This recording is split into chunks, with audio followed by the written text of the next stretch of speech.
Indonesia, selamat datang di Ragam Indonesia. Ada Joy Ricci di sini. Nah, selama 30 menit ke depan kita akan bersenang-senang di sini ya. Oke, tapi pengen tahu dulu nih, siapa nih yang masih ngantuk? Wah, masih ngantuk ya. Ayo, yang masih selimutan siapa? Waduh, pasti kedinginan. Tapi buat yang lagi kedinginan, saya punya sebuah kehangatan yang hakiki. Mau tahu? Let's go.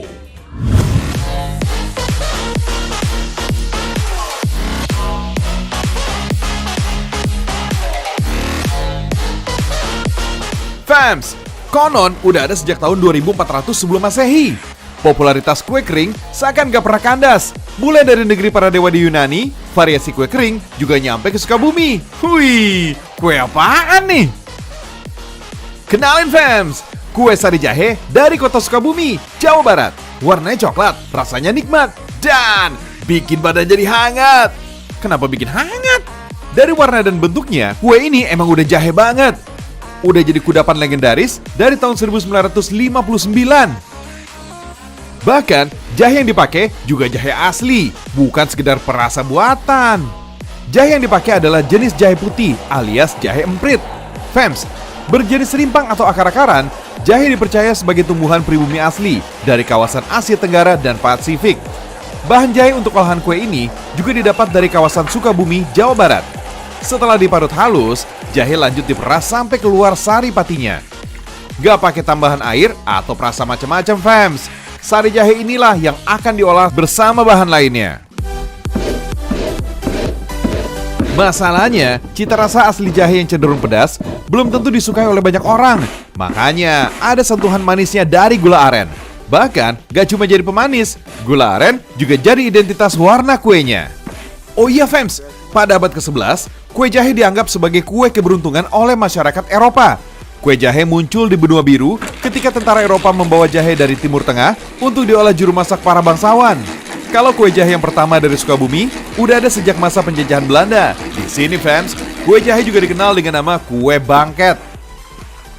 Ada kesamaan kue jahe di Sukabumi dan di Eropa fans, yaitu sama-sama identik dengan hari raya. Kalau di Sukabumi, identik sebagai sajian saat momen lebaran. Di Eropa sana, dikenal sebagai sajian saat perayaan Natal di musim dingin.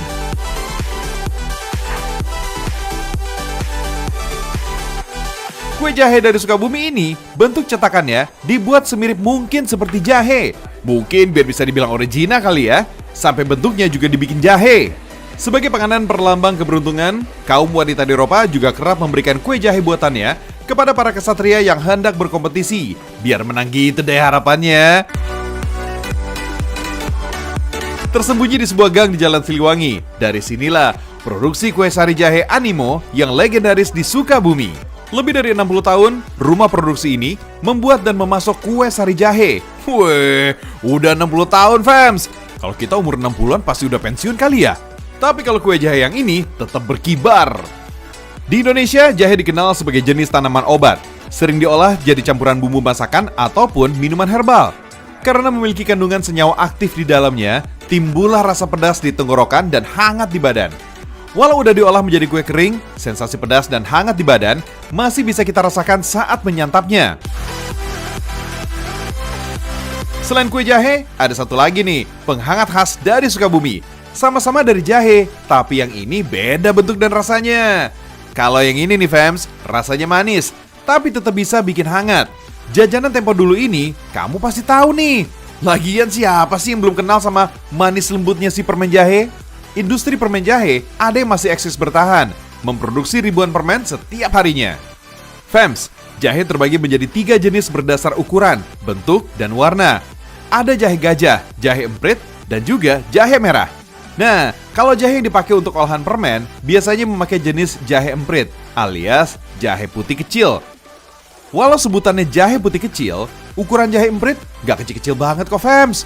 Malah masih perlu diparut sampai halus, supaya bisa diolah menjadi permen. Berlokasi di Jalan Perana Babakan Jampang, Kecamatan Cikole, Sukabumi.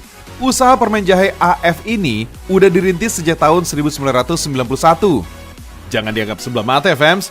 Pada kondisi normal, permintaan permen jahe di sini bisa mencapai 700 kg setiap harinya. Sekitar 90% pemasarannya dipasok ke wilayah Bekasi, Bandung, Jakarta, dan Sukabumi. Gak cuma jahe sih fams, untuk ngebuat permen masih ada gula pasir dan tepung sagu atau tapioka sebagai komposisi bahan yang lainnya. Selama sekitar 2 jam lamanya, campur dan masak semua bahan sampai jadi karamel. Proses yang masih manual ini fams, ngebuat tenaga besar sangat dibutuhkan. Maklum deh, semua bahan yang dimasak akan cepat mudah gosong kalau nggak diaduk terus-terusan. Hehehe, semangat Kang! Pada tahun 1778, Belanda pernah membawa sekitar 5.000 kg candied ginger atau permen jahe dari Batavia ke Eropa. Makanan ini digemari masyarakat Eropa karena terasa manis dan mampu menghangatkan serta menyembuhkan rasa kembung di perut. Istilah permen muncul dari kata peppermint, yang merupakan senyawa pemberi rasa dari daun mint. Keberadaan permen di Nusantara gak lepas dari banyaknya pabrik gula pada masa kolonial. Maklum deh, permen juga dikenal dengan sebutan gula-gula atau kembang gula. Oh iya, selain memproduksi permen jahe tradisional, di sini juga memproduksi permen dengan bahan baku asam Jawa. Pasokan jahe emprit didapat nggak hanya dari Sukabumi dan sekitarnya, tapi juga dari banyak wilayah di Pulau Jawa dan Lampung. Coba bayangin fams, dengan ukuran mungil, kalau udah dipotong dan produksi bisa sampai 1 ton. Bakal jadi berapa puluh ribu permen setiap harinya. Mantap! Kehangatan permen jahe dari Sukabumi juga dirasakan oleh warga sekitar di rumah produksi ini. Karena dari awal proses hingga pengemasan akhir melibatkan para ibu dan warga setempat. Dari dulu sampai sekarang fams, seperti inilah bentuk dan rupa si manis legendaris dari Sukabumi. Dari lokasi toko oleh-oleh sampai dijual asongan dalam bus kota, penjual permen jahe nyaris selalu ada. Dari Batavia sampai ke daratan Eropa, permen jahe asli Indonesia. Semua pada suka. Mengingat kawasan Eropa yang dingin saat musim salju, gak heran kalau permen jahe dari Indonesia jadi kegemaran sejak zaman dulu. Maklum deh, empon-empon seperti jahe emang sulit dijumpai di benua biru sana.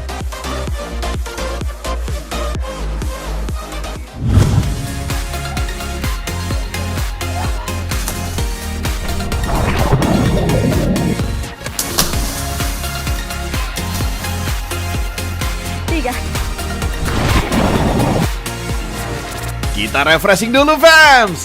Masih dari daerah istimewa Yogyakarta, kita ikutan wisata Kars Tubing Sedayu. Meskipun judulnya Kars Tubing, tapi kalian gak sampai masuk-masuk ke dalam gua. Sesuai namanya, wisata ini menawarkan aktivitas menyusuri sungai menggunakan ban besar yang berada di antara tebing-tebing. Makanya, cocok banget nih buat yang fobia gelap dan tempat sempit. Tapi asik juga sih ya, berasa kayak lagi clubbing gini fams. Untuk urusan tarif, hanya dengan Rp60.000, kalian udah bisa menikmati aktivitas tubing. Lengkap dengan peralatan dan pemotretan gratis. Buat yang secara mental belum siap mengikuti rafting, tubing di sini bisa jadi alternatif yang gak kalah seru. Oh iya, pastikan menggunakan pakaian yang nyaman ya, karena meskipun menyenangkan, aktivitas ini termasuk olahraga air yang mengharuskan banyak bergerak. Peserta